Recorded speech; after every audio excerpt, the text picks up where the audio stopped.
Vous allez plonger au cœur d'une nouvelle histoire inspirante. Bienvenue dans 10 minutes, le podcast des Français dans le monde. Je suis Gauthier Seyss et j'ai le plaisir de passer 10 minutes avec Quentin Biel, direction Séoul, en Corée du Sud. 10 minutes, le podcast des Français dans le monde. Françaisdanslemonde.fr.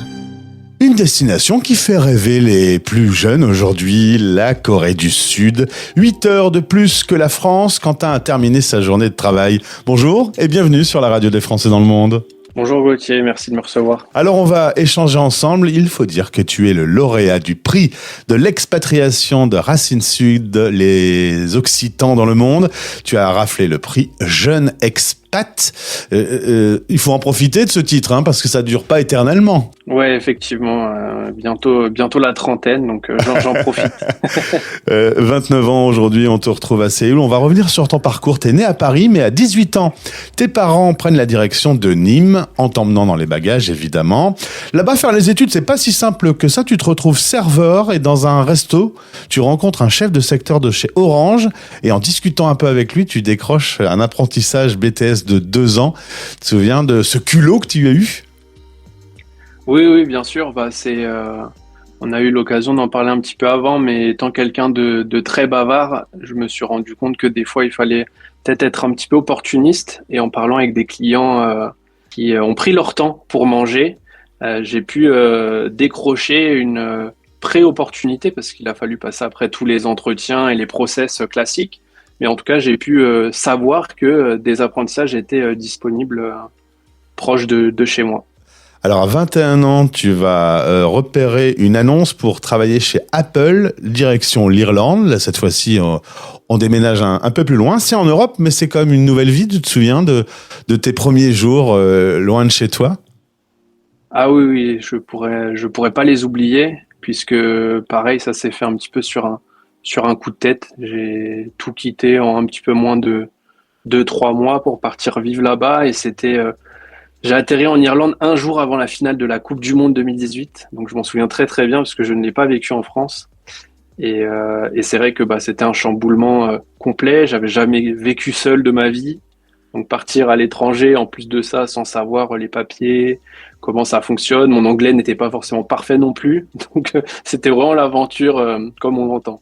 Bon, ça s'est plutôt bien passé. Tu vas gagner au sein de cette belle entreprise Apple un award de employé de l'année.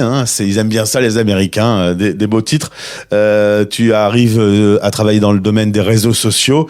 C'est des bons souvenirs, cette période-là.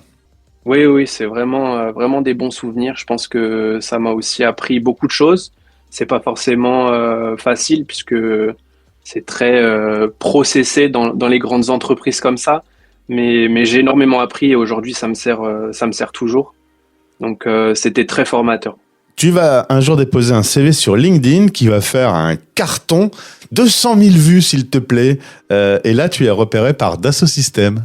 Oui, exactement. Alors à l'époque, je m'étais retrouvé un petit peu dans la situation inverse que les jeunes peuvent rencontrer. C'est-à-dire que souvent c'est nous qui cherchons un apprentissage. Et à ce moment-là, je me suis retrouvé de l'autre côté, c'est les gens qui voulaient me recruter. Et parmi les personnes qui m'avaient contacté, il y a eu cette personne, Jean-Stéphane de Dassault Systèmes, qui m'a vendu un projet. Et vraiment, ça me bottait. Donc je me suis dit, allez, pourquoi pas. Il m'a aussi laissé ma chance parce que je pense qu'il y avait d'autres gens qui étaient peut-être mieux que moi à l'époque. Mais en tout cas, il a vu un potentiel et j'en suis très reconnaissant. Quelques années plus tard, tu vas vouloir revivre l'aventure à l'étranger et c'est le VIE. On rappelle aux auditeurs comment fonctionne le VIE et quel est l'âge limite parce que ça, c'est une donnée importante dans ton cas. Oui, exactement. Donc le VIE, Volontariat International en Entreprise, c'est un programme qui est mis à disposition de tous les Français ou ressortissants européens qui sont âgés de moins de 29 ans et qui peuvent travailler pour une entreprise française où que ce soit dans le monde. Et moi particulièrement, c'était en Corée du Sud. Alors le 31 mai, tu es toujours chez Dassault. Ça se termine. Le week-end, tu fais tous tes bagages, tous tes cartons. Le mardi, tu es dans l'avion. Et le mercredi, tu débutes une nouvelle aventure. Tu travailles aujourd'hui en tant qu'assistant marketing chez Renault. C'est allé très, très vite pour un pays que tu connaissais pas. Oui, exactement. Alors, tout a été très, très vite puisque j'avais un contrat cadre à l'époque chez Dassault Systèmes, donc forcément j'avais un préavis à respecter. Et comme tout a été très très vite et le temps a été compté, puisque j'ai eu 29 ans le 11 juin, et il fallait absolument que je commence avant d'avoir 29 ans, donc le 1er juin, tout s'est fait à la vitesse de l'éclair. Alors Quentin, rappelle-moi un peu tes premières heures à Séoul. C'est quoi qui te surprend le plus? C'est quoi qui t'inquiète le plus? C'est quoi qui te fait le plus plaisir? Alors je dirais que déjà très surpris, mais c'est quelque chose auquel je m'attendais, c'est que rien n'est comme chez nous. On n'utilise pas le même alphabet, tout est ouvert tout le temps. Moi j'habite dans ce qu'ils appellent des officetels, et en bas de chez moi il y a des magasins qui sont ouverts toute la nuit, enfin 24 heures sur 24. La ville est très dynamique. J'habite en plein milieu du quartier d'affaires de Gangnam. Donc c'est très très dynamique. Tout va très très vite. Ça change un peu de ce qu'on peut avoir dans le sud, plus particulièrement. Donc ça m'a vraiment beaucoup changé. Et c'est quelque chose que moi je recherchais particulièrement en venant ici. Est-ce que tu prends une claque dans la différence culturelle? Ah oui, alors là, c'est, je pense aussi quelque chose que je recherchais, mais comme on dit, tant qu'on n'y est pas, on peut pas le savoir. On parle souvent de la Corée, c'est très tendance, mais je pense que c'est un pays qu'on peut visiter et on va vraiment apprécier. Y travailler, c'est encore autre chose. Donc il y a forcément des différences culturelles qui sont tellement différentes de ce que nous on peut vivre en France. Mais c'est aussi ça qui est très formateur et il faut le respecter. C'est pour ça qu'on s'expatrie aussi. D'une façon très pratique, qu'est-ce qu'on peut donner comme conseil à quelqu'un qui va arriver à Séoul? Alors déjà, être très ouvert d'esprit, puisque on ne fonctionne pas du tout de la même manière en Corée du Sud qu'en France. Ça, je pense que c'est le premier conseil. Je dirais aussi de parler coréen, même si je suis pas forcément le bon exemple, je le parle pas. Mais c'est un pays qui s'est ouvert vers l'international quand même relativement récemment. Et du coup, l'anglais est pas forcément une langue qui est extrêmement utilisée, même dans le domaine professionnel. Donc, savoir parler coréen, ça reste un grand plus. C'est pas impossible, mais c'est quand même fortement recommandé, je dirais. Et vivre tout seul là-bas, au bout du monde, loin de ta famille, tes amis, est-ce qu'il y a des moments, tu as des doutes par exemple? Alors forcément, on a des doutes quand on habite aussi loin de sa famille. 8 heures de décalage, c'est vraiment pas rien, c'est difficile. C'est assez difficile aussi de pouvoir garder le contact avec ses amis, sa famille. Moi, j'ai une nièce, par exemple, qui est née quelques mois avant de partir à l'autre bout du monde.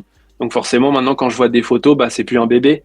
C'est un bébé qui a grandi. Et ça, c'est des choses pour moi qui sont sans doute les plus dures, effectivement. Et puis aujourd'hui, tu gagnes ce prix de l'expatriation avec Racine Sud.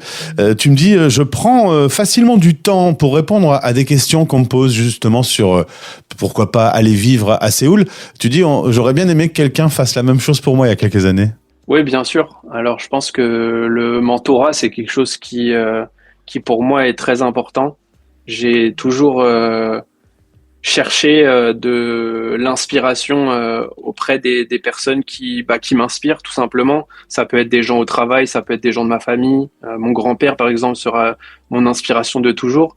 Et pouvoir aujourd'hui rendre un petit peu cet appareil ou permettre aux gens d'avoir ce que je n'ai pas forcément eu, c'est pour moi quelque chose de très important. Parce que donner sans compter, c'est savoir recevoir peut-être dans plusieurs années, qui sait. Mais pour moi, le bien attire le bien, donc autant le faire autant qu'on peut. Tu as dit, ce prix montre que l'on peut réussir même quand tout me semble compliqué. Il y a des fois, tu as failli jeter l'éponge et revenir à une vie plus classique. Oui, bien sûr. Je pense que toutes les opportunités que j'ai pu avoir dans ma vie ont été liées à de l'audace, mais aussi du rebondissement. On parlait d'Apple, par exemple, mais la raison pour laquelle je suis parti vivre à l'autre bout du monde, c'est parce qu'on m'avait refusé, on m'avait promis quelque chose et du coup j'ai décidé de rebondir. La Corée du Sud, c'était un rêve que je pensais inatteignable et je me suis dit, vu que c'est inatteignable, il faut le tenter. Et c'est passé. Dassault Systèmes et un apprentissage, c'est quelque chose, avoir un master, c'était quelque chose qui pour moi était impossible, donc j'étais pas forcément très studieux et pourtant je l'ai fait. Donc je pense vraiment qu'il y a pas de limite, tant qu'on a envie, on peut tout mettre en œuvre et puis après advienne que pourra. Alors, si on résume Orange, Apple, Dassault Systèmes et aujourd'hui Renault, comment tu vois la suite? Tu arrives aux portes des 30 ans, comme on le disait. Continuer à vivre l'international dans tous les cas? Alors oui, moi après, l'objectif c'est quand même de pouvoir continuer cette carrière que j'entame à l'international, en Corée du Sud ou dans un autre pays. Moi, je suis aussi très attiré par les cultures qui sont différentes de la mienne. Je pense être quelqu'un d'extrêmement fier d'être français. Je brandirai le drapeau bleu, blanc, rouge autant que je peux et sans aucun souci. Mais je pense que c'est aussi important de pouvoir s'ouvrir au monde et comprendre que on n'est pas tout seul sur cette belle planète et que voilà, pour moi, c'est important de pouvoir m'ouvrir et j'en apprends tous les jours et c'est ça qui me plaît. Eh ben merci Quentin pour ce témoignage. Félicitations pour ce prix. Juste une petite question indiscrète. Qu'est-ce qu'on mange le soir quand on rentre après une grande journée de travail? Eh ben c'est très souvent la même chose. Moi, mon frigo est toujours vide. Le pouvoir d'achat pour la nourriture ici est quand même relativement accessible. Du coup, je peux me permettre de manger au restaurant. Alors dit comme ça paraît être quelque chose d'exceptionnel, mais là, par exemple, j'ai pu manger pour un petit peu moins de 8 euros un plat vraiment très très bien garni. Mais très souvent, oui, ça termine dans les petits restaurants qui sont autour de chez moi, avec un petit plat pour me réconforter après des longues journées de travail. Et c'est quoi ce petit plat alors? Vas-y, ouvre-moi l'appétit. Alors c'était du riz avec des oignons, du poulet croustillant, un œuf sur le plat, tout ça un petit peu mélangé avec des sauces très coréennes à base de soja. Ils mettent de la mayonnaise, j'aime beaucoup la mayonnaise ici. Mais c'était un bon mix qui donne pas forcément l'appétit comme ça, disons, mais c'était vraiment très très bon. Ben merci Quentin et au plaisir de te retrouver. Tu nous raconteras la suite. Merci beaucoup.